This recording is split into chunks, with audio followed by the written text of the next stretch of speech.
kabajamtoota hordoftoota maatii chaanaala Madawlaaboo Miidiyaa kun Madawlaaboo Miidiyaa ragama keessaniin kan geenyu jalqaba irratti hanga footoo naannoo Oromiyaa magaalaa Cinaqsan keessatti dhiibbaawwan waraana Somaaleetiin gaggeeffamaa jiraachuun dhagahamee kan jiru.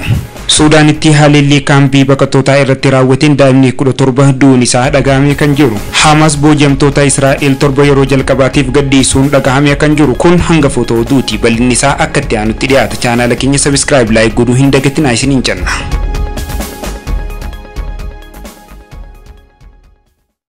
Haleellii aanaa Cinaqsan hidhattoota naannoo Somaaleetiin gaggeeffamaa jiruun hanga ammaatti lubbuun namoota hedduu darbuun isaa kan yaadatamudha.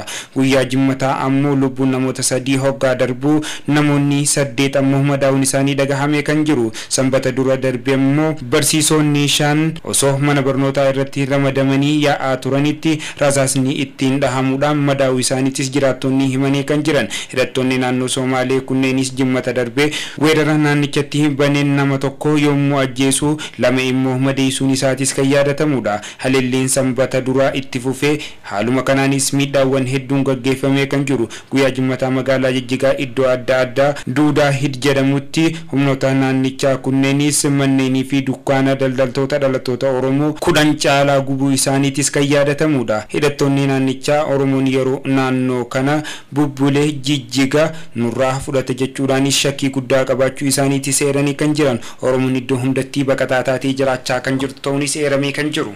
Raashiyaan waraana yoo itti fuftee Ukraine Tomahawk ni ergine jechuudhaan Trump dubbata.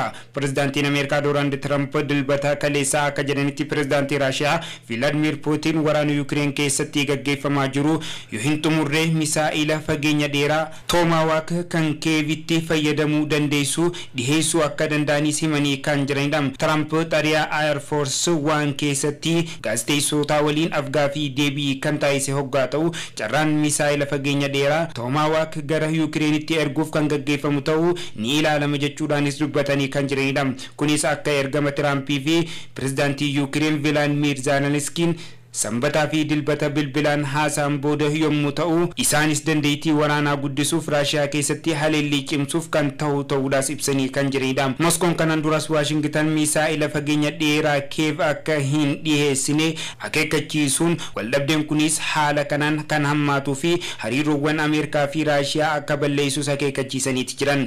Misaa'ilota Tomahawk fageenyi isaa kiiloomeetira 2500 meelii 1500 kan qabu hoggaa ta'u kunis Ukraine Moskoo haleeluu akka danda'us kan taasisu ta'uudhaas eeraniiti jiran. Hamas boojamtoota Israa'el 7 yeroo jalqabaatiif gallakkisuun dhagahamee kan jiru. Waliigalteen dhukaasa dhaabuu Hamasii fi Israa'el gidduutti taasifamaa jiru hordofuudhaan Hamas guyyaa har'aa boojamtoota Israa'el 7 yeroo jalqabaatiif kan gadhiiste ta'uun beeksistee kan jirtudha.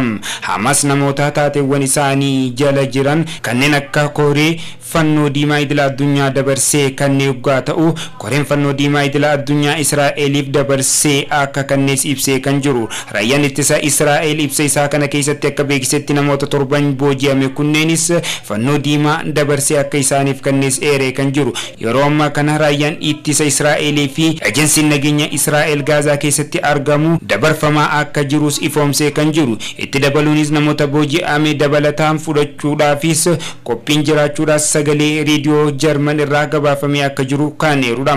Kunis namoota 7 booji'ame kunneenis gadhiifamuun Israa'el keessatti gammachuu guddaa kan uume hoggaa ta'u namoonni 100,000 lakkaa'aman adeemsa wal harkaa fuudhinsaa irra kan jiran ta'uudhaas ibsamee kan jiru. Israa'elii fi Hamas dhiheenya kana waraana Gaazaa xumuruu waliigaltee dhukaasa dhaabuu irra gahuu isaaniitis kan yaadatamu. Waliigalteen waraanaa kunis waggoota 2 dhiiga lammiilee dhangalaasee lubbuu namoota 10,000 lakkaa'aman dabaruun akkasumas kutaalee baha giddu galeessaa harki irra caalaan barbadaa'uudhaas kan eere ta'uudhaas ni eeramam. Kunis abdiiwwan keessumattuu nageenya Israa'eliif bu'uura jechuudhaanis namoonni garagaraa dubbachaa akka jiranitti eeraniiti jiran. Suudaanitti haleellii kaampiiwwan namoota dhuunfaa sababa lola naannichaatti taasifamee jiru buqqaan irratti taasifamee jiru lubbuun daa'imman 17 darbuudhaan daa'imman 20 akka miidhamu UNICEF gabaasa miidiyaalee garagaraatiif kanneen eeree kan jiru. Akka gabaasa miidiyaalee garagaraa irratti eeree jiruun ebla bara 2023 kaasee humna waraana waraana Suudaanitti lolaa ture RSF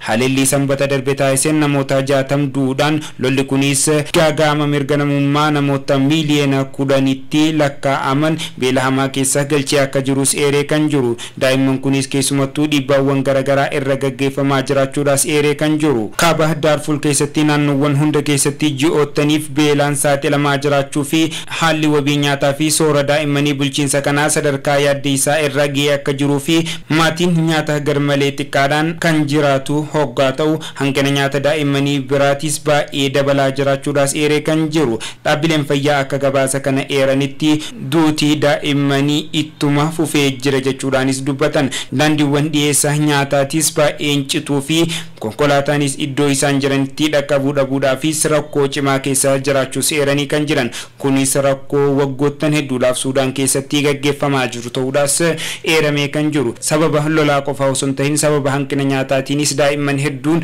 wareegamaa jiraachuudhaas eeranii kan jiran. Sababa lola Suuriyaa keessatti gaggeeffamee tureen hawaasni isii guutuun biyyattii irraa baqachuudhaan biyyoota addunyaa kanneen garaagaraa keessatti baqatanii jiraachaa turuun isaanii kan yaadatamudha. Jarman keessaa dargaggoota Suuriyaa biyyattii keessaa qubatanii jiran gara biyya isaaniitti deebisuudhaaf qophii xumuruu Jarman ibsitee kan jirtu. Ministeerri dhimma alaa keessoo Jarman dargaggoonni Suuriyaa Jarman keessaa jiraatan yakka yoo dalaganis dalagu baatanis gara biyya isaaniitti deebifamuu isaanii akka irratti murteessan eeranitti jiran. Dubbi himaan waajjira ministeera dhimma keessoo Jarman lammiilee Suuriyaa hunda gara biyya isaaniitti deebisuudhaafis waliigalteewwanii fi seera guutuu akka qabdus eeranii kan jiran. Alexander Dor gaazexaa biyya Jarman Zibald kan jedhamu waliin dilbata onkolleessaa 12/2025 afgaafii godheen kaayyoon mootummaa Jarman humna biyya isaa keessa jiru ijaaruu danda'uun kan Jarman kolugaltummaa gaafatan gara biyyaa fi qe'ee isaaniitti deebisuu akka ta'es eeree kan jirudha. Lammiileen Suuriyaa Jarman gara biyya isaaniitti deebifamu kunis akkaataa waliigaltee mootummaa Jarmanii fi Suuriyaa gidduutti gaggeeffame akka tures gabaasanii kan jiranidha. Jarman lammiilee Suuriyaa sababa wal waraansaa bara 2012 biyya isaanii keessatti baqatanii kolugaltummaa gaafatanii gara baha giddu galeessaa kanatti kan hin deebisne hoggaa ta'u amma garuu dhimmi kunis kaayyoon isaa inni ijoon ministeera dhimma alaa keessoo Jarman ibsee kan jirudha. Chaanseraliin Jarman Friedrich Merz kan gaggeessan mootummaa biyya isaanii caamsaa darbee kaasee dhimmoota baqattummaa fi godaantota ejjennoowwan ciccimaa akka irra fudhatanis eeranii kan jiranidha. Jarman muddama bara 2024 kaasuun iyyata kolugaltummaa lammiilee Suuriyaa fudhatanii akka turanis kan eeramudha. Kunis erga bulchiinsa Bashir al-Said kufee booda ummanni lammiin baqattoota Suuriyaatis gara biyya isaaniitti akka deebisanis eeranii kan jiran. Waajjirri federaala baqattootaa fi godaantota Jarman iyyata kolugaltummaa lammiilee Suuriyaa 80,000 ol akka haqamus taasisamee akka jirus gabaafamee kan jirudha. Gabaasni waajjira istaatiksii Jarman hanga dhuma bara 2023 lammiileen Suuriyaa miiliyoona 1tti dhiyaatanii akka jiranis akeekee kan jirudha. Oduuleen guyyaa kanaaf walitti qabanii kan hangammaa isin dhageessaa turredha. Oduudhaan gaggeessaa ture ana Aanisoo Ahmadii chaanaala keenya sabiskiraayib godhuudhaan akkasumas sagantaa odeeffannoolee